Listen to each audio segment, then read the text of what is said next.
Twelfth class बेटा second chapter शुरू कर रहे हैं ऑप्टिक्स यूनिट का। चैप्टर का नाम है रिफ्रैक्शन ऑफ लाइट। इससे पहले हमने रिफ्लेक्शन पढ़ा था, आज हम रिफ्रैक्शन स्टार्ट कर रहे हैं। रिफ्रैक्शन की अगर हम डेफिनेशन की बात करें तो ये आपने पहले जैसे पढ़ी हुई है, the phenomenon of change in path of light as it goes from one medium to another medium. तो एक मीडियम से अगर दूसरे मीडियम में लाइट एंटर करती है तो उस फिनोमिना में उसका जो पाथ है वो चेंज होता है, और इस प्रोसेस को जो हम बोलते हैं रिफ्रैक्शन। रिफ्लेक्शन में लाइट उसी मीडियम में वापस चली जाती थी, बट यहाँ पर लाइट जो है एक मीडियम से दूसरे मीडियम में एंटर कर रही है और अपनी डायरेक्शन चेंज कर रही है। जैसे यहाँ पर इस डायग्राम में देखो, लाइट ए से ओ की तरफ गई, इस मीडियम के अंदर बाहर एयर थी, अंदर की तरफ ग्लास है, तो लाइट को इस डॉटेड लाइन की तरफ जाना चाहिए था अगर वो स्ट्रेट लाइन चले, बट वो मीडियम के अंदर एंटर करने के बाद ओ से बी डायरेक्शन की तरफ मूव करना शुरू हो गई, उसने अपनी डायरेक्शन चेंज कर ली। तो i is the angle of incidence and r is called angle of refraction, angle between normal and refracted ray, उनके बीच का जो एंगल है that is called angle of refraction. और ओ ए जिसको हम इंसिडेंट रे बोलते हैं, उसका नॉर्मल के साथ जो एंगल बनेगा which is equal to i angle of incidence. तो ये दोनों चीजें जो एंगल ऑफ इंसिडेंस है, एंगल ऑफ रिफ्रैक्शन है, इनकी हमें जरूरत पड़ती है आगे लॉज ऑफ रिफ्रैक्शन में। तो ये भी काफी इंपॉर्टेंट है। जैसे हमने लॉज ऑफ रिफ्लेक्शन पढ़ा था उसी तरह से लॉज ऑफ रिफ्रैक्शन है। फर्स्ट लॉ है incident ray normal to the refracting surface and the refracted ray all lies in the same plane. तो लॉज ऑफ रिफ्लेक्शन में आपके पास यहाँ पर रिफ्रैक्टेड रे की जगह रिफ्लेक्टेड रे था, बाकी सेम ही है। उसी तरह से इंसिडेंट रे नॉर्मल एंड यहाँ पर refracted ray all lies in the same plane.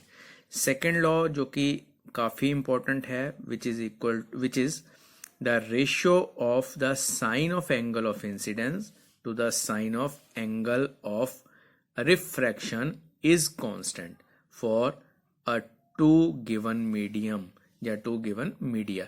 दो आपके पास अलग अलग अगर मीडियम है तो उनमें रेशियो अगर हम लेते हैं sine of angle of incidence और sine of angle of refraction, तो that will be always constant. और वो किसके इक्वल होती है? That is equal to the refractive index of the medium. जिस मीडियम में लाइट एंटर कर रही है उसका रिफ्रैक्टिव इंडेक्स के इक्वल होती है। Refractive index of medium of B with respect to medium A. यहाँ पर हम ये शो कर रहे हैं कि लाइट जो है ए मीडियम से एंटर कर रही है बी मीडियम। बाहर मीडियम ए होगा, अंदर की तरफ मीडियम बी है। Then sine i over sine r which is equal to mu. ऊपर ए और नीचे बी, ये क्या चीज रिप्रेजेंट कर रहे हैं? ये रिप्रेजेंट कर रहे हैं कि लाइट ए मीडियम से बी मीडियम की तरफ एंटर कर रही है। लॉज ऑफ रिफ्लेक्शन का जो सेकेंड लॉ है, इसका अलग से अपना नाम भी है, उसको हम कहते हैं स्नेल्स लॉ। ये कई बार अलग से क्वेश्चन पूछा जाता है, बट स्नेल्स लॉ, तो स्नेल्स लॉ में कोई डिफरेंस नहीं है। लॉज ऑफ रिफ्रैक्शन का जो सेकंड लॉ है वही स्नेल्स लॉ है। अब एक चीज यहाँ पर नोट करनी है कि ये जो रेशियो है which is equal to mu, ये अलग अलग दो मटेरियल्स के लिए अलग अलग होगी। यहाँ पर जैसे हम एयर और ग्लास की बात कर रहे हैं तो उसके लिए होगा, अगर आप एयर और वाटर है या एयर के साथ कोई और मीडियम यूज कर सकते हो, या ऊपर एयर की जगह आप ग्लास यूज कर सकते हो या वाटर यूज कर सकते हो। तो ऐसी सिचुएशन में जो है इनकी रेशियो जो है अलग अलग दो मटेरियल्स के पेयर्स के ऊपर डिपेंड करती है। तो ratio of the velocity of light in vacuum to the velocity of light in the medium is called absolute refractive index of the medium. अगर तो पहले वाला सरफेस जहां से लाइट एंटर कर रही है वो वैक्यूम है और उससे किसी दूसरे मटेरियल में लाइट एंटर कर रही है, तो ऐसी सिचुएशन में जो आपके पास म्यू बनेगा that is called absolute refractive index. यानी कि अगर वैक्यूम से लाइट किसी मीडियम में एंटर करती है और उस टाइम पर जो रिफ्रैक्टिव इंडेक्स है उसको हम बोलेंगे एब्सोल्यूट रिफ्रैक्टिव इंडेक्स। उसकी वैल्यू किसके बराबर हो जाएगी फिर? Velocity of light in vacuum divide by velocity of light in the medium. Next है प्रिंसिपल ऑफ रिवर्सिबिलिटी। अगर आप इस डायग्राम को देखते हो तो यहाँ पर एयर से लाइट वाटर में एंटर कर रही है। I is a angle of incidence, r is a angle of refraction. तो अगर यहाँ पर आप इस पॉइंट के ऊपर, बी पॉइंट के ऊपर एक मिरर रख देते हो और कुछ इस तरह से रखते हो कि लाइट जो है उस मिरर के ऊपर नॉर्मली इंसिडेंट कर रही है, तो लाइट जो है जिस पास से आएगी उसी पास से वापस चली जाएगी, और फाइनली इस सरफेस के ऊपर अगर वो लाइट बाहर एयर में आएगी तब भी वो उसी रास्ते से वापस आएगी जिस रास्ते से लाइट एंटर की है। तो इसी को हम कहते हैं principle of reversibility. It states that if light after suffering any number of refraction and reflection has its final path reversed, it travel back along the same path in the opposite direction। यहाँ पर तो हमें सिर्फ एक refraction और एक reflection show कर रहे हैं। हो सकता है कि आपको कोई ऐसी सिचुएशन मिल जाए यहाँ पे एक से ज़्यादा रिफ्रैक्शन या रिफ्लेक्शन हो, तो ऐसी सिचुएशन में भी लाइट जिस पास से आएगी उसी पास से वापस चली जाएगी। बस एक कंडीशन क्या है कि लाइट जो फाइनली रिवर्स हो रही है वहाँ पर आपका जो मिरर है वो नॉर्मल के ऊपर, उसके ऊपर लाइट इंसिडेंट करे ताकि लाइट उसी रास्ते से वापस जा सके। उसके बाद जो यहाँ पर इसको मैथमेटिकली अगर हम थोड़ा सा करना चाहेंगे तो कुछ इस तरह से कर सकते हैं। लाइट ए से अगर बी में एंटर कर रही है तो स्नेल्स लॉ के accordingly sine i over sine r, ये साइन आई है, ये साइन आर है। लाइट यहाँ से गई, इधर को एंटर कर रही है। अब सेकंड, जब रिवर्स पाथ में चल रही है तो उस टाइम पर लाइट आपकी किस तरह से मूव करेगी? बी मीडियम से ए मीडियम की तरफ जा रही है, तो आपके पास यहाँ पर म्यू लिखोगे, म्यू बी टू ए। अब आई की जगह क्या हो जाएगा ऊपर? साइन आर, क्योंकि एंगल जो है, एंगल ऑफ इंसिडेंस जो है वो आर है, तो sine r divide by sine i. अब इन दोनों को मल्टीप्लाई करते हो तो आपके पास क्या आएगा? Mu A to B then mu B to A, which is equal to, multiply करने के बाद 1 के इक्वल हो जाएगा, तो mu A to B is equal to 1 over mu B to A. तो अगर पाथ रिवर्स होता है तो रिफ्रैक्टिव इंडेक्स भी उसी हिसाब से रेसिप्रोकल में आ जाएगा। ए से बी का जो वैल्यू होगी which is reciprocal of the value from B to A. Next आपका जो टॉपिक है वो भी काफ़ी इंपॉर्टेंट है, लेटरल शिफ्ट। अब लेटरल शिफ्ट हम बोलते किसको हैं?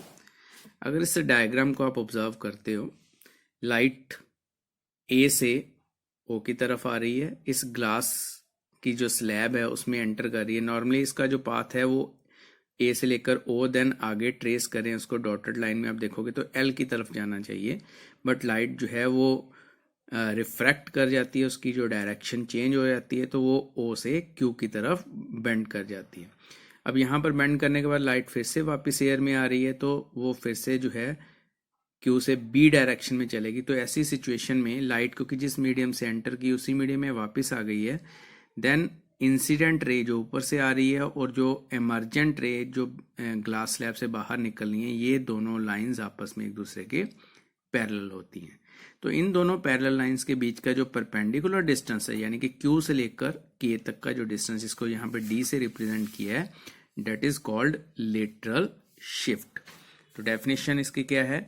The perpendicular distance between the incident ray and the emergent ray when light is incident obliquely on the parallel side refracting slab is called lateral shift। तो जो आपके perpendicular distance है emergent रे और इंसिडेंट रे के बीच का, उसको हम बोलते हैं लेटरल शिफ्ट। अब यहाँ पर लेटरल शिफ्ट की वैल्यू कैलकुलेट करेंगे हम। डायग्राम को थोड़ा सा ध्यान से आपने देखना है। अगर ये आपके पास angle of incidence which is equal to I है, तो एन ओ के, ये पूरा एंगल जो डॉटेड लाइंस के बीच में है ये भी आपके पास आई के इक्वल होगा, वर्टिकली अपोजिट एंगल है। बट ये हाफ जो यहाँ से एंगल है which is equal to r, तो बाकी जो बचा हुआ एंगल है वो किसके बराबर हो जाएगा? आई माइनस आर के इक्वल। तो हम इसी चीज को यूज करेंगे। अब अगर आप ट्रायंगल की बात करते हो, इस ट्रायंगल को कंसिडर कर देते हो ओ क्यू के, इस ट्रायंगल के अंदर आपके पास जो है साइन थीटा किसके बराबर होगा? थीटा किसके बराबर है यहाँ पर? I minus R. तो sine I minus R is equal to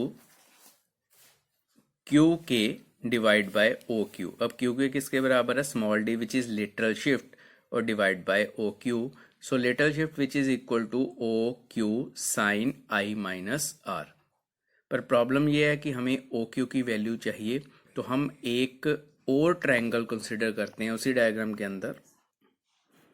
अगर हम इस ट्रायंगल को कंसिडर करते हैं O N dash and Q, यहाँ पर कॉस थीटा फाइंड करना है हमने, और कॉस थीटा किसके बराबर होगा, थीटा का यहाँ पर एंगल आर है, cos r which is equal to base होता है, बेस यहाँ पर क्या है, थिकनेस ऑफ द स्लैब, और साथ में क्या आ जाएगा, base divide by hypotenuse which is equal to O Q, क्योंकि हमें ओ क्यू की वैल्यू चाहिए थी।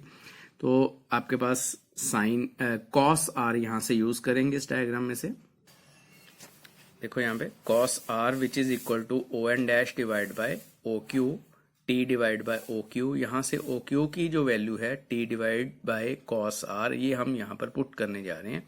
तो डी की वैल्यू हमारे पास आ जाएगी t divide by cos r and साथ मल्टीप्लाई क्या करेंगे, साइन आई माइनस आर। तो ये फार्मूला हो जाएगा आपका लेटरल शिफ्ट का। तो इसको इस तरह से आपने बेटा कर लेना है। हो सकता है छोटा मोटा अगर न्यूमेरिकल या क्वेश्चन जो है इस चीज़ के ऊपर बेस्ड आपको बन जाए। क्वेश्चन तो आता है अलग से कि लेटरल शिफ्ट क्या है, उसकी वैल्यू जो है वो डेराइव करो। तो इसको आपने बेटा अच्छी तरह से करना है, लर्न भी करना है, अपनी कॉपीज के ऊपर भी नोट करना है।